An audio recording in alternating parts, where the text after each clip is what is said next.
It is quiet now. Finally, truly quiet. The world outside has slowed its spinning, or maybe I have simply stopped running long enough to notice. The lights are low, the noise has dimmed, the demands of the day have retreated to the edges of the room, and for a moment, just this one sacred, tender moment, I am still. I am here. I am breathing, and that I am learning is enough to begin. I reach for this stillness like a person reaching for water after a long crossing through desert heat, because the day was hard. I want to be honest about that. I do not want to perform strength I do not feel, or pretend a peace I have not yet found. The truth is that I am tired in a way that sleep alone cannot fix. I am tired in my chest, in my bones, in the deep inner rooms of my spirit, where I have been carrying things I was never meant to carry alone.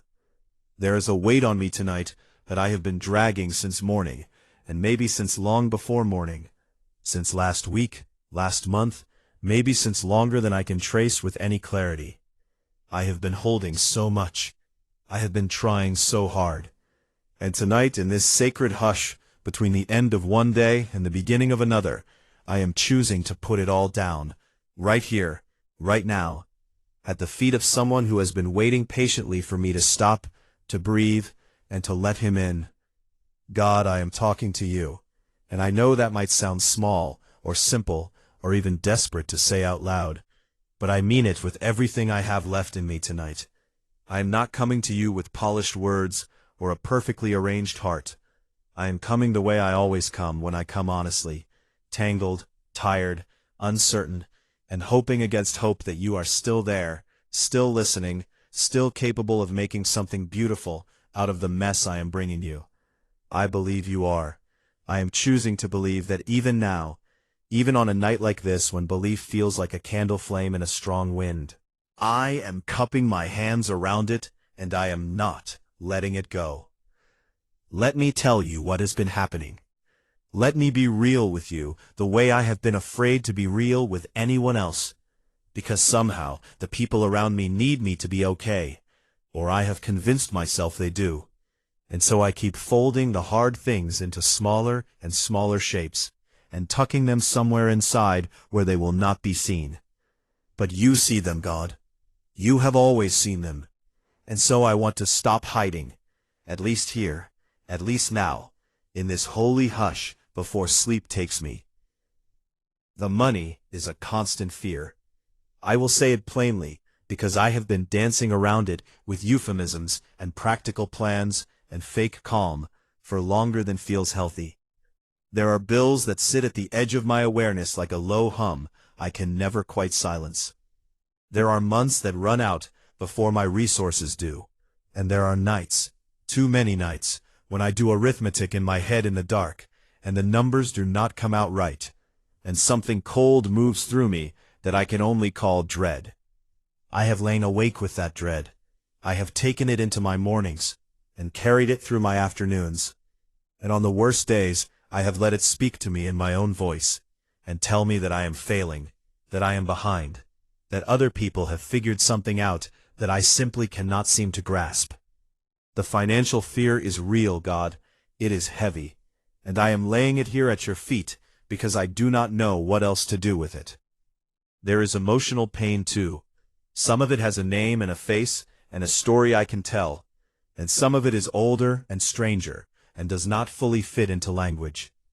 There are relationships that have broken in ways that still ache when I press on them, even though I have told myself 100 times to heal, to let go, to move forward.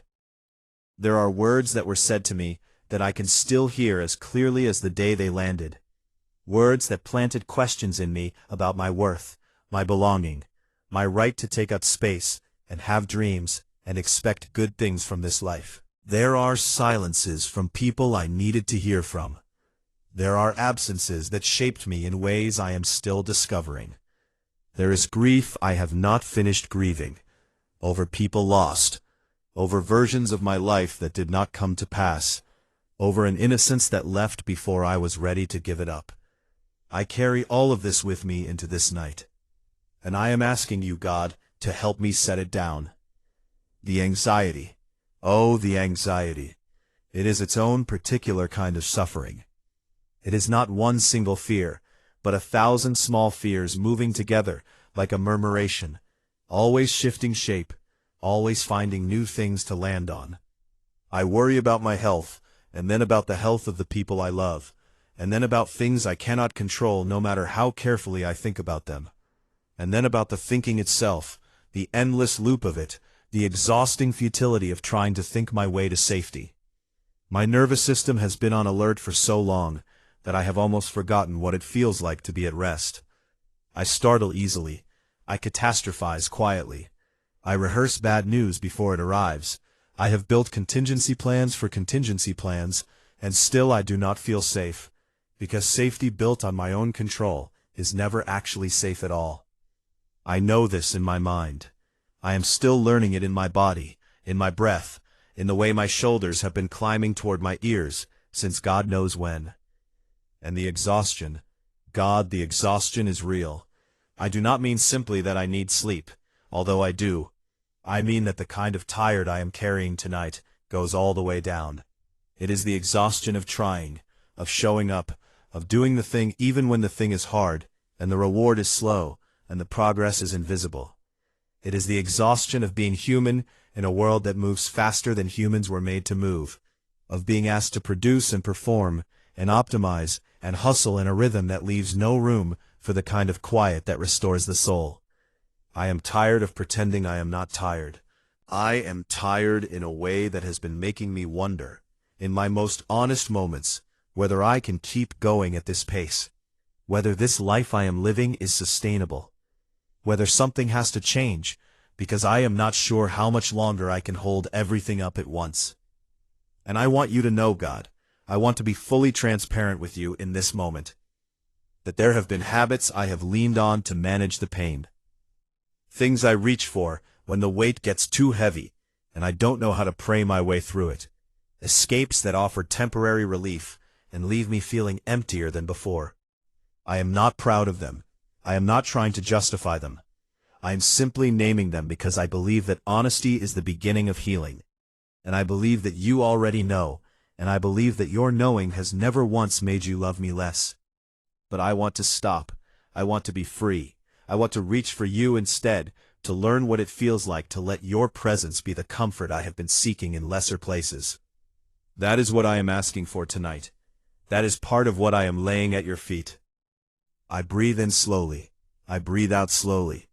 And in the breathing, I practice something that does not come naturally to me, but that I am reaching for with everything I have. Surrender. Real surrender. Not the defeated, hollow kind that gives up without hope, but the courageous, trusting kind that opens its hands and says, I cannot carry this alone, and I do not have to, and I am choosing to trust you with it. That kind. That terrifying, beautiful, essential kind. Jesus, I am asking you to come, right now, into this room, into this night, into this heart that has been running on empty and does not know how to stop. I believe that you are real. I believe that you are present. I believe that the same power that walked out of the grave on the third day is available to me in this moment, in this ordinary bedroom, in this life that feels sometimes so small and so overwhelmed and so far from miraculous. I believe that you came not for the put together, not for the impressive, not for the people who have it all figured out, but for the lost, the broken, the weary, the ashamed, the ones who come at midnight, with nothing to offer but an honest heart. That is me tonight. I am that person, and I am asking you, please, come. Enter my heart, Jesus, every room of it, even the rooms I have kept locked, the rooms where I have hidden the things I am most ashamed of, the rooms that are cluttered and dark and smell of old sorrow. Enter especially those rooms. Bring your light into every corner I have sealed off from your gaze, because I was afraid of what you would find there, or afraid of what it would cost me to let you in. I do not want to keep anything from you anymore. It costs too much to protect those secrets. It costs too much to maintain the version of myself I have been performing for everyone, including myself. Come into all of it. Come into my home, into the air of this space where I rest, where I dream, where I am most vulnerable and most myself. I want this place to be a sanctuary, not because I have made it holy with my own effort, but because your presence is here, and wherever you are is holy ground. Holy Spirit, I am calling on you now. I am inviting you into this room with an urgency and a sincerity that I hope you can feel, because I mean this from the deepest place inside me. Come and fill this space. Come and move through this night air like a warm wind that carries away everything that was never supposed to stay. I ask you to remove every spirit of fear, every root of anxiety, every voice of accusation and shame and doubt and unworthiness that has been speaking into my life. Remove the heaviness, remove the residue of every hard conversation, every moment of disappointment, every image of failure that has been playing on a loop in the back of my mind. Cleanse the atmosphere around me. Let this room, let this night, let this moment become something different from what the day made it. Fill every space that fear has been occupying with something better, something higher, something that can only come from you. I feel, even as I pray this, something beginning to shift. It is subtle, it is gentle, it is not dramatic or overwhelming, but it is real. A warmth beginning at the edges of my awareness, a softening in the tight places in my chest, a quieting of the loudest anxious voices, as though someone very powerful has entered the room, and everything that was frightening simply does not know what to do with itself in his presence. I am not imagining this. I am receiving it. I am opening to it. I am allowing myself to feel, perhaps for the first time all day, something that might be called peace. Not a peace that makes sense given the circumstances. I know the bills are still there. I know the hard conversations are still unresolved. I know the body is still tired. I know the world is still complicated. This is not the peace of problem solved. This is the peace that passes understanding, and it is filling me right now, gradually, like water filling a vessel that has been empty for too long. God, I want to stay in this space with you for a while. I do not want to rush. I know that there is nowhere more important I need to be right now than exactly here, in this moment, in this conversation with you. The world can wait. The to-do list can wait. The worries about tomorrow can wait. For right now I am just here, just present, just breathing and listening and letting you be what you have always been, a father, a shepherd, a healer, a friend, and letting myself be what I actually am, which is a person who needs you more than I need anything else. I want to surrender to you now, God, and I want to do it fully, not the partial surrender that keeps one hand gripping the thing I say I am releasing, not the conditional surrender that says, I trust you unless the answer is not what I wanted. I mean the real thing, the costly, complete, terrifying, liberating, wholehearted thing. I am going to go through it one by one, all the things I have been holding, and I am going to give them to you, really give them, and I am going to trust that your hands are large enough, and your wisdom is deep enough, and your love is fierce enough to hold all of it and work all of it together for something good. I surrender my finances to you, all of it, the debt, the deficits, the uncertainty, the shame I have attached to the numbers, the fear of what it means about my worth, the stress of not knowing how things will work out. I give you every bill, every account, every number on every statement that has made my stomach clench in the dark. I give you my earning, and my spending, and my saving, and my losing.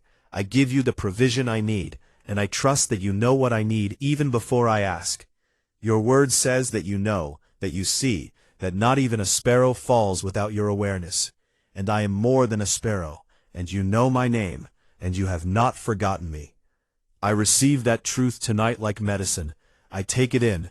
I let it work. I trust you with my financial life, God, completely, and I release the grip of fear that has been strangling my peace in this area. I surrender my health to you. Whatever is happening in this body that I have been quietly worrying about, the symptoms I have noticed and tried not to notice, the fatigue that seems deeper than it should be, the aches and the anxieties about what they might mean, the medical questions I have been putting off facing, the uncertainty about what the future of this body holds. I give you my health, God, and I ask for healing. Physical healing where healing is needed, wisdom about the steps I need to take, courage to face whatever I need to face, and peace in the waiting. I believe you are a healer. I believe healing is written into your nature, that it is not an afterthought or an occasional miracle, but an expression of who you fundamentally are. And so I ask for it, for myself, without apology, and without waiting until I am desperate enough to feel I deserve to ask. I deserve to ask, because you are my Father, and I am your child, and that is reason enough. I ask now, I receive healing now, in faith, in advance of the evidence, believing that what I cannot yet see is already in motion. I surrender my relationships to you, every broken one, every strained one, every one I have been grieving in silence, every one I have been trying to fix by sheer force of will. I give you the people who have hurt me, and I ask you to help me release the bitterness I have been carrying, because I know it is poisoning me more than it is touching them. I give you the people I have hurt, and I ask for the humility and courage and grace to make those things right, where they can be made right. I give you the loneliness, the specific loneliness of feeling misunderstood, unseen, present in a crowd, but absent from real connection. I give you my longing for love, for belonging, for a place where I am fully known and fully wanted. I trust you to provide what I genuinely need in this area, in your timing and in your way, which is always better than my own. I surrender my mistakes to you, all of them, the recent ones that are still fresh enough to sting, and the older ones that I thought I had forgotten, but that surface in the vulnerable dark of nights like this. The things I failed to do that I should have done. The choices that closed doors. The moments of cowardice when courage was called for. The times I let people down, let myself down, let you down, and told myself I would do better, and then did not, and then lived with the quiet weight of that failure. I bring all of it to you tonight, God, and I receive what your word promises, that if I confess, you are faithful and just to forgive, to cleanse, to restore. I am confessing now. I am not minimizing or excusing. I am naming it and releasing it, and trusting the promise that you do not hold my past against me, that your mercies are new every single morning, that the record of my failures is not the last word on my life. Your grace is the last word. Your love is the last word. I receive that tonight with a gratitude that goes beyond what words can properly carry. I surrender my future to you. This is perhaps the hardest one for me, God, and I want to be honest about that. I like to know what is coming. I like to have a plan, a map, a sense of what shape my life is going to take. The uncertainty is one of my deepest fears, not knowing what is next, not being able to see far enough ahead to prepare for it, not knowing if the things I am hoping and working for are going to come to fruition or fall apart. I have a vision for my life that I have been holding tightly, plans and hopes and prayers that I have wrapped my identity around, and the terror that those things will not happen is a terror I carry like a stone. Tonight, I open my hands. I open them fully. I say to you, God, the future is yours. I do not know what it holds. I do not need to know what it holds. What I need to know, what I am choosing to trust, is who holds it. You do, and your plans for me are plans for good, not for harm, for a hope and a future that I cannot fully see from where I am standing, but that is real, that is already known by you, that is already prepared with a care and precision that my finite mind could never match. I release my grip on the future tonight. I release my need to control the outcome. I place my life in your hands, God, and I trust you with it. I am breathing differently now. Have you noticed? Something is loosening in me. Something that was wound impossibly tight is beginning to unwind. Slowly, gently, like a fist learning to open. I had not realized how much of my physical tension was just fear wearing a body. How the clenched jaw and the tight shoulders and the shallow breath were not separate from the spiritual weight, but actually the same weight, expressed in the language of the flesh. And as I give these things to you, as I speak the surrender out loud into this quiet room, my body is remembering what it feels like to be at rest. My breath is going deeper. My thoughts are growing slower and softer. My heartbeat is finding something closer to its natural rhythm. This is what your presence does. This is the peace that is not of the world, that the world cannot give and cannot take away. I am receiving it. I am grateful for it. Let me stay here for a moment and just receive. That is something I have not been good at, receiving. I am better at doing, striving, earning, performing my way toward the good things. But you are teaching me, in this stillness, that some of the most important things in the spiritual life are not done, but received. Peace is received. Rest is received. Healing is received. Grace is received. I open my hands in this dark, quiet room, and I hold them upward, and I say, I receive. I receive your peace. I receive your comfort. I receive your presence. I receive your love, which is the most overwhelming and persistent and undeserved thing in the universe, and I let it wash over me without apologizing for needing it or immediately trying to pay it back. God, I want to tell you something that I believe about you, and I want to say it not just as a statement of doctrine, but as a personal declaration that I am making from the center of my own experience. I believe that you are good. I believe this on the nights when the evidence is easy to see, and I feel your goodness like warm sun. I believe it on the nights like this one, when the evidence is harder to find, and I have to dig for it through layers of pain and confusion and unanswered prayer.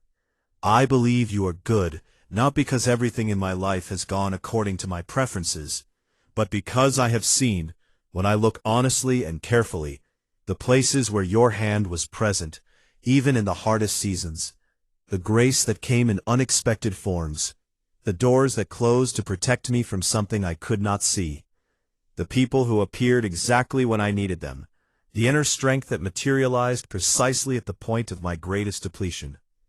You have been faithful. You have been present. You have been good even when I could not see it, even when I was too hurt, or too frightened, or too tired to look.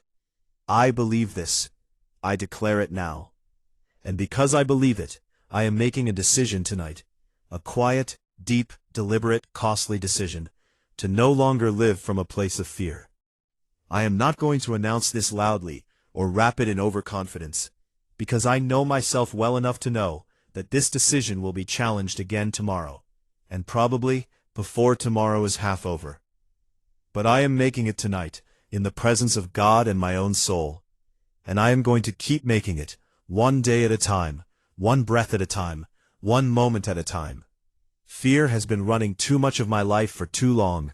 Fear has been the voice I consulted before making decisions. Fear has been the lens through which I have read my circumstances, always assuming the worst, always bracing for catastrophe, always holding back from the life I could be living because I was too afraid of what might happen if I tried. That ends here. That ends tonight. Not because I am suddenly brave, but because I am choosing to trust someone who is braver than my fear, stronger than my worst circumstance, wiser than my most elaborate anxiety. I choose faith. I choose it now. I am no longer controlled by the fear of not having enough. God is my provider. I have seen His provision even when the path was narrow. I have been given what I needed, sometimes at the very last moment, sometimes in forms I did not recognize as provision until much later. He is Jehovah Jireh, my provider. He was that before I was born. He will be that after I am gone. And He is that tonight, in this room where I am speaking these words, into the dark. My needs are not a surprise to Him. My needs are not too large for Him. He knows what I need before I ask, and He is already working on the answer. I trust this.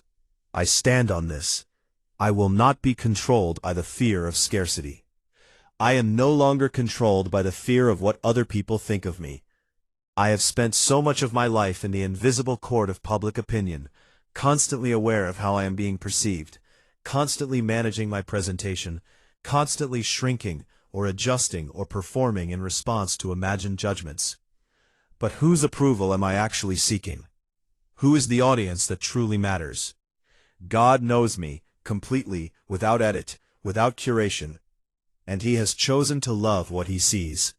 If the Creator of the universe, who sees me most clearly, has decided I am worth loving, then the approval of other eyes, however much I have craved it, is simply not the throne I should be worshipping at.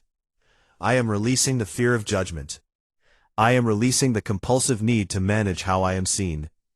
I am choosing to live for an audience of one, and to find in His approval all the security I have been seeking in the applause of others. I am no longer controlled by the fear of failure. Failure is not the end of my story. I know this because failure has happened before, and I am still here, still breathing, still being held by grace. Failure is not the opposite of progress. Sometimes it is the mechanism of progress, the way God uses setbacks to redirect me, to teach me, to deepen me in ways that success never could. Some of my best growth has come wrapped in my worst disappointments. Some of the doors I have mourned the closing of were closed by a hand that could see what was on the other side, something I would not have wanted, something that would have diminished me. I am choosing to see my failures, not as evidence of my insufficiency, but as chapters in a story that is not yet finished, a story whose author is good, whose intentions are kind, whose ending is secure. I am no longer controlled by anxiety about the future. The future is not mine to manage. The future belongs to the God who has always been faithful, who has never failed, who turns all things together for good, for those who love Him and are called according to His purpose. That is a promise. That is bedrock. I am standing on it tonight, and I refuse to be moved by the shakiness I feel under my feet, because the ground itself is steady, even when my perception of it is not. The future is in good hands, better hands than mine, and I can sleep tonight knowing that while I rest, God is still working, still moving, still orchestrating details I cannot see toward an outcome that He has already secured. Something is happening in me as I speak these words. I feel it genuinely, not as performance, but as the real and tender movement of the Spirit in the interior rooms of my soul. The heaviness is lifting. Not all at once. This is not a transaction, not a vending machine where I insert the right prayer and out pops peace. This is a relationship, and it is unfolding the way real relationships unfold, gradually and honestly, and with depth that accumulates over time. But tonight, there is a lifting. There is a gentle unclenching. There is the peculiar sensation of something leaving and something better taking its place.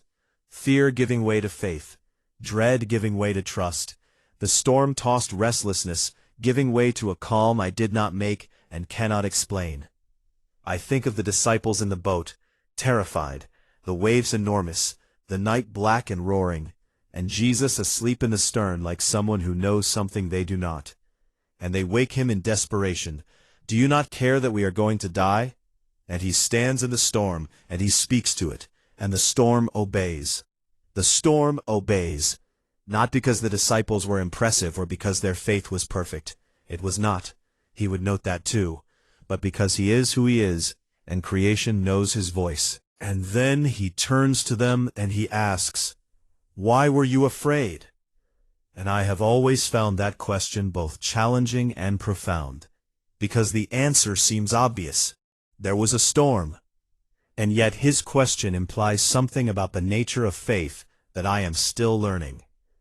That the storm was always smaller than He was. That the danger was real, but the protection was more real. That their fear was understandable, but ultimately unnecessary, given who was in the boat with them. He is in my boat. That is what I need to remember tonight, and what I am choosing to remember. He is in this boat with me. The waves may be real. The storm may be real. The fear may be real. But He is more real than all of it, and He has not left me, and He has not fallen asleep to my situation, and He is capable of standing in the middle of everything that is threatening me, and speaking a word that it all must obey. Peace, be still. That is what He speaks to the storms. Peace, be still. and I receive those words tonight as spoken directly into my situation, into my anxiety, into my fear, into the noise inside my own head that will not quiet itself, no matter how hard I try. I am thinking now about the faithfulness of God across the whole arc of my life. And I want to spend some time here, God, because gratitude is a medicine, and I have not been taking enough of it. When I look back honestly at the road I have traveled to get to this night, I see your fingerprints everywhere, even where I was not looking for them, even where I was actively avoiding them. I see the times you protected me from things I did not know were dangers.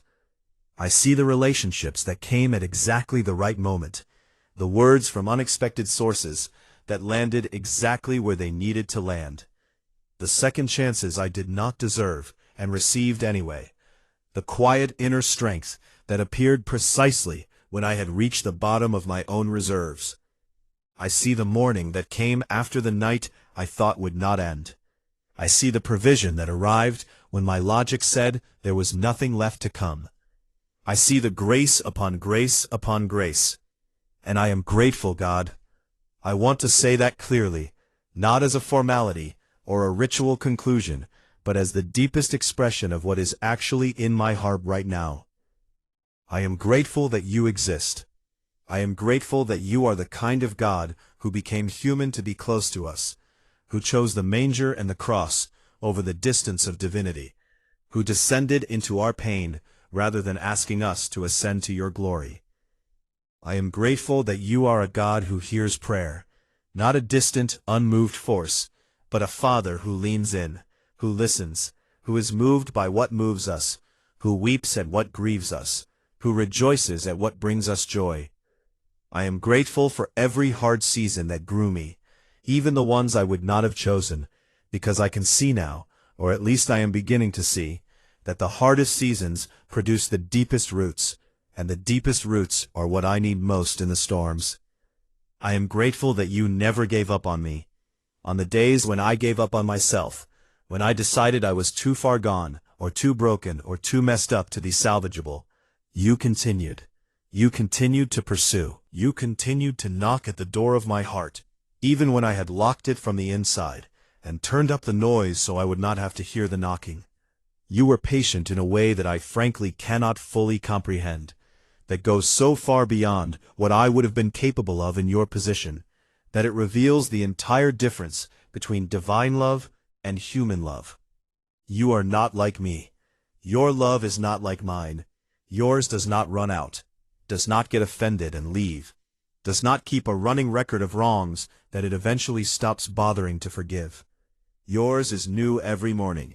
Yours is wide enough to hold the whole world, and personal enough to know my name. I am grateful for that love tonight, in a way I do not have the words for. And I want to speak now about tomorrow, about what I believe is possible when the sun comes up and I open my eyes, because I am choosing to believe that tomorrow is not a continuation of today's pain, that something is shifting in the night, that the dawn that is coming carries new possibilities, that the mercy God promises for every morning is already being prepared, even now, while I lie here in the dark. I believe that when I wake tomorrow, I will wake different. Not magically fixed. I am not asking for magic.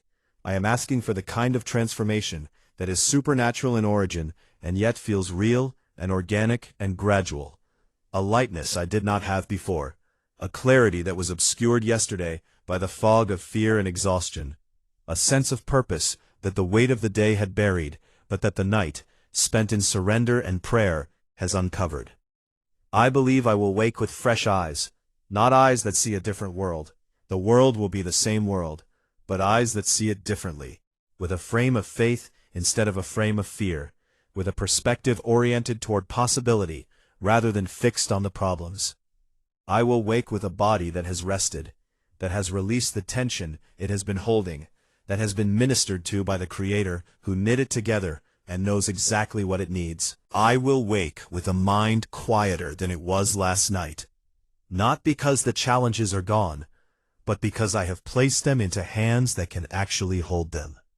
And my hands, emptied of that weight, have room now to receive something new.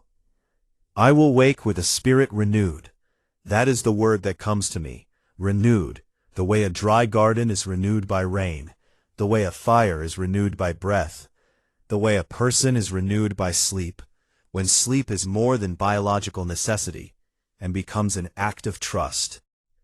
I believe that tomorrow I will take one step, just one step, in the direction of the life God is calling me toward, in the direction of the healing that is already in process, in the direction of the person I am becoming, rather than the person I have been afraid I will always remain.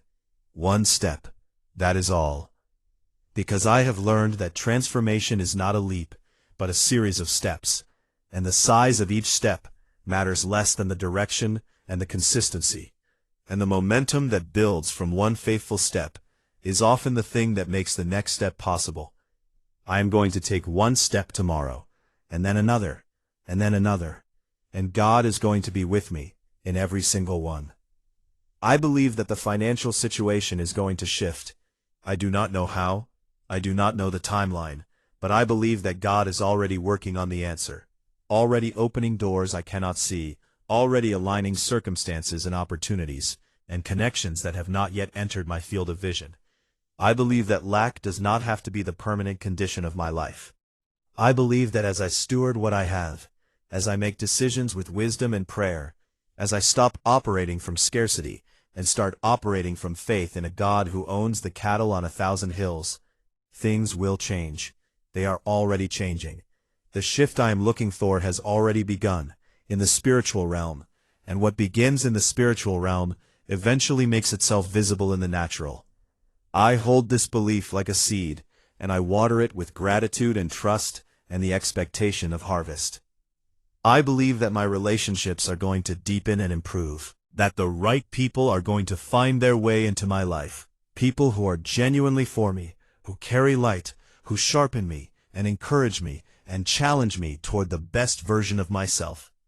I believe that the broken relationships that still have hope of being mended will find their way toward healing, slowly, imperfectly, with God's grace as the adhesive. And I believe that the relationships that have run their course, that were never meant to last forever, that I have been holding past their season out of loyalty or fear of loneliness, I believe God is going to gently but clearly help me to release those too, and that the releasing, though it will hurt, will make room for something better and truer. I believe that my purpose is going to become clearer, that the fog of confusion about my calling, about the direction of my life, about what I am supposed to be doing and why, is going to lift, not all at once, but incrementally, the way morning light does not appear in a single instant, but builds gradually until the room is full. I believe that I am not here by accident, that my life is not a random collection of events, that there is a thread of meaning running through my story that I may not be able to see fully from inside it, but that is real, that is significant, that God is weaving with intention. I believe my life matters. I believe the thing I feel called to, even when it feels too big for me, even when I feel like the wrong person for it, even when the doubt is louder than the call, I believe it is real, and it is possible, and it is mine to pursue with the courage that God provides for every person He sends on a mission. I want to speak healing over specific things now, specifically and intentionally, because I believe there is power in words spoken in faith, because I believe that what I declare in the name of Jesus carries weight in the spiritual atmosphere, and because I want to leave no stone unturned in this holy conversation before sleep takes me. I declare healing over my mind, the anxiety, the intrusive thoughts, the loops of worst-case scenarios, the critical inner voice that never seems fully satisfied. I speak against all of it in the name of Jesus.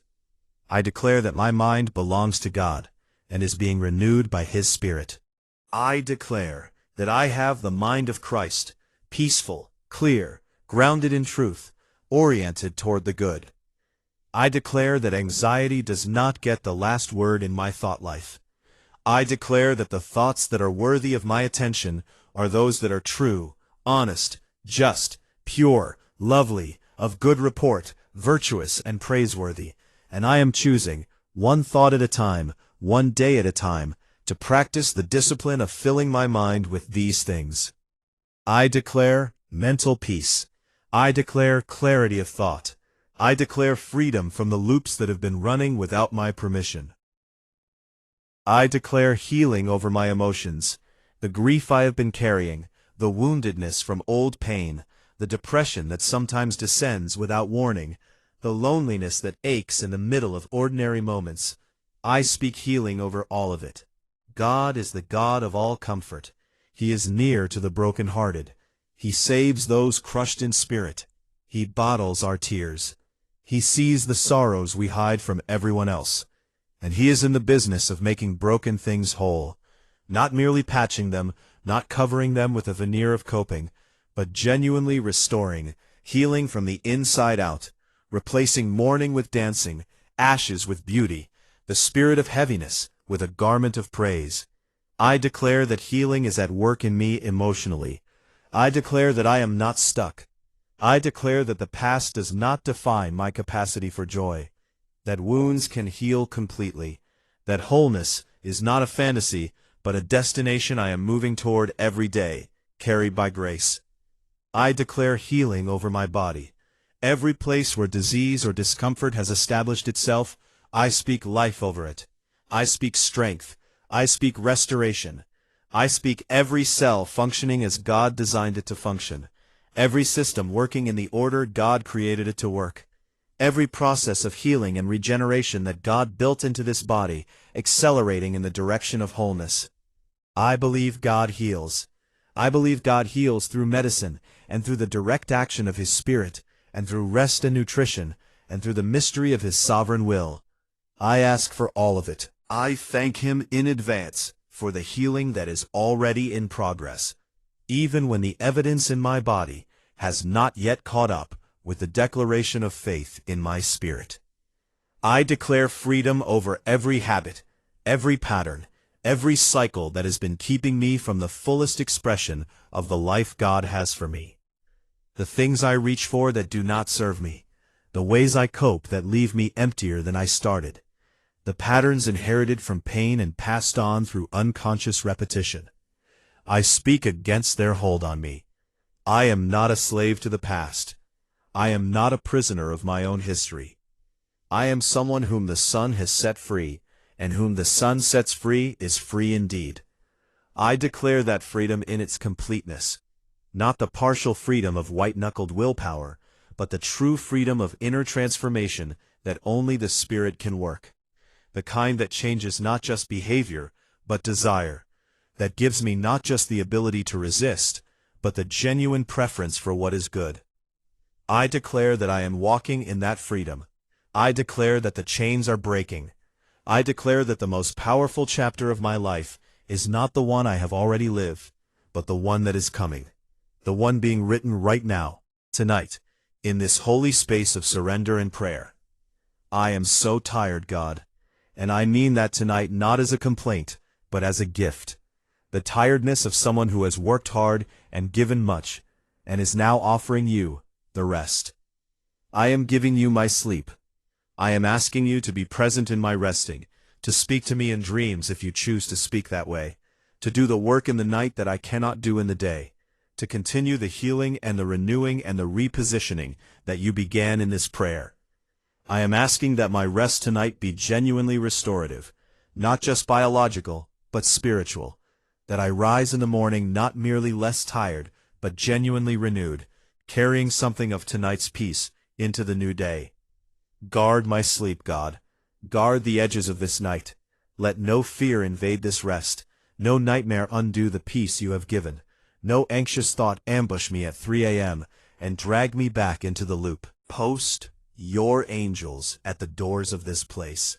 That sounds dramatic, and I mean it literally, because I believe that you are not only the God of grand moments, but also the God of ordinary nights, and that your care for me includes the specific and practical comfort of a guarded rest. Let me sleep in safety. Let me sleep in peace.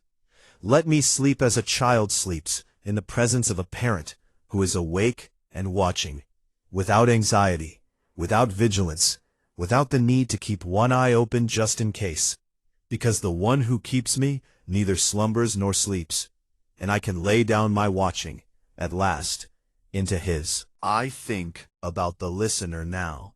If there is someone reading this prayer or listening to it in the night, someone who found it in the particular quiet of their own desperate hour, someone who needed to hear these words spoken in a way that gave them permission to say them too, I want to say something to that person, directly and warmly and without any pretense. You are not alone. Whatever brought you here tonight, whatever pain or fear or weariness or longing, you are not alone in it, and you have not been alone in it, even when it has felt that way completely. There is a God who knows your name, who knows the specific shape of your particular burden, who has been waiting for exactly this moment when you would finally stop and get quiet and let him in. He is here. He is for you. He loves you in a way that has nothing to do with how you are performing or what you have done, or whether you can remember the last time you felt worthy of his attention. His love is not earned, and it is not seasonal, and it is not diminished by your worst day. It is just there, constant, fierce, patient, and real. If this prayer has done something in you tonight, if something has shifted, even a little, if some burden has become lighter, if some fear has softened, if some sense of peace has crept in where there was only noise, then stay with that. Let it grow. This is not the end of the conversation.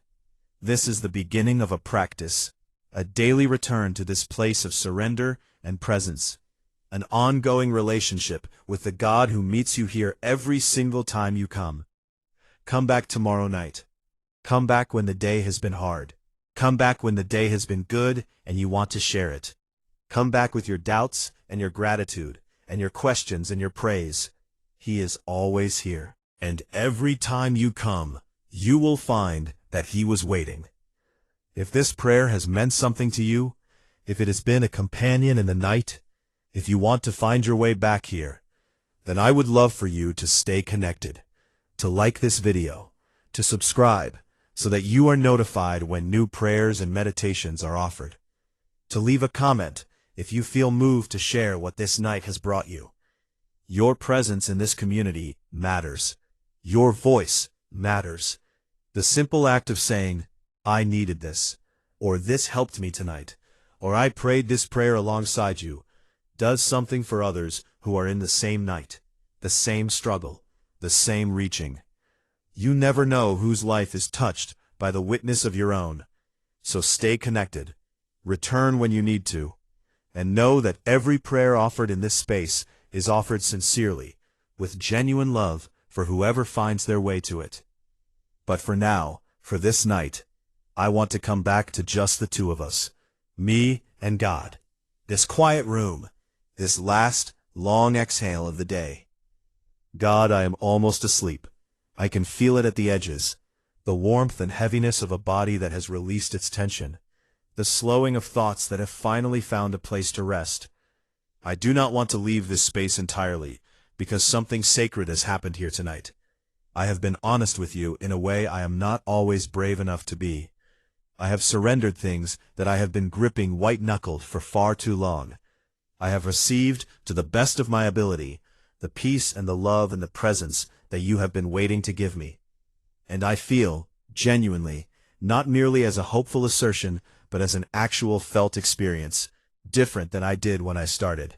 Lighter, softer, more held, less alone. Thank you for this, for being here, for listening without judgment to the full, unedited version of my heart. For being a God who is not surprised by my mess, not put off by my weakness, not exhausted by my repeated returns to the same struggles. For the grace that meets me exactly where I am. For the love that sees who I am still becoming, rather than merely evaluating who I have been. For the hope that you plant in the darkest soil of the most discouraging seasons, knowing that it will grow, knowing that the harvest is coming, knowing what I cannot yet see from inside the winter of this moment. I am trusting you, not perfectly, My trust is never perfect. But really, with as much of me as I can gather together in this moment, with as much honesty and intention as this tired and trying and beautiful human life allows, I am trusting you. With my finances, with my health, with my relationships, with my future, with my sleep, with tomorrow, with the days and weeks and months and years of my life that I cannot yet see. I am trusting you with all of it. Take it, hold it, carry it, work it all together for the good that you have planned for me since before I was born. I close my eyes now, God. I breathe in, slowly, deeply, grateful for the simple miracle of breath.